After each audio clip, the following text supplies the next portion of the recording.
Let's take a closer look at the Agents panel, where it is possible to manage the agents created within a project.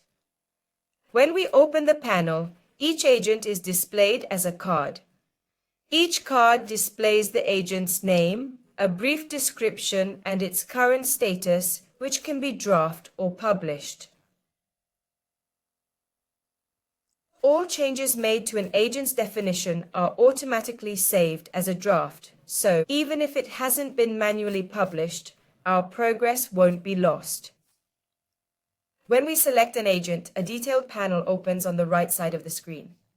There, we see all its information, including its full description and artificial intelligence model, among other data. Clicking on Edit opens a tab where we can continue working on the agent and access the configuration section. Next to the Edit button, we'll also find the More Options menu. This menu allows us to perform additional actions, for example, permanently deleting the agent or exporting it. We can also filter and search for agents and change the way they are displayed. Okay, to create a new agent, we select New Agent, and we can choose to create a new agent manually or with assistance. Either way, a new editing tab opens. On the left, we'll find the chat with the integrated assistant with whom we can interact at any time to get help during the creation process.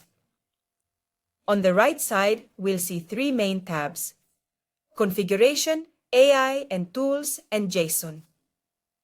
By default, the Configuration tab is displayed when we are either creating a new agent or editing an existing one.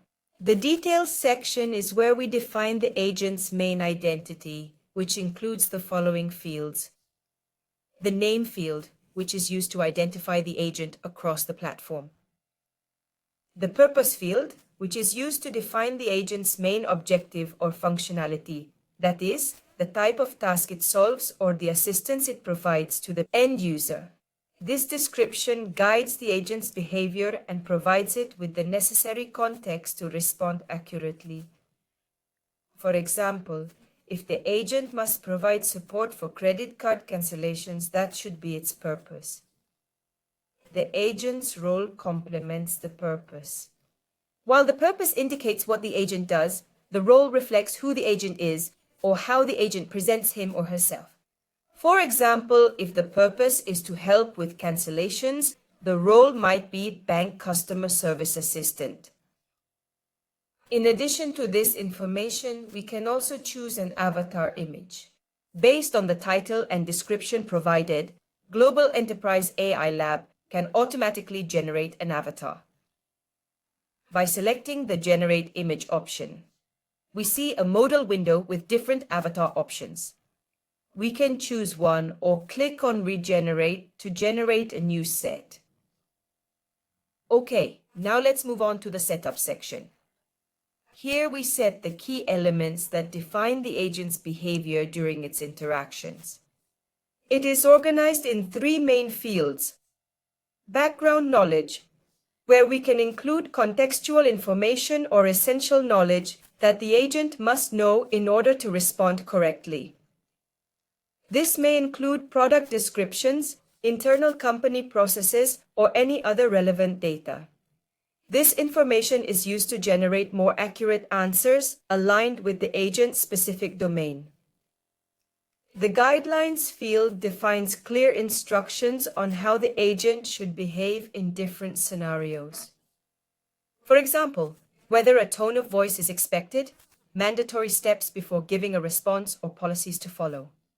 These guidelines help maintain consistency in responses and ensure that the agent behaves in line with the project's objectives. It's important to note that at least one of the two fields above must be completed, as they are essential for defining what the agent should do and how it should respond. The Examples section allows us to enter input-output pairs to illustrate how the agent is expected to respond to certain messages. To add a new example, we click on Add New Example, and a row appears with two columns, one for the input message and the other for the agent's expected response.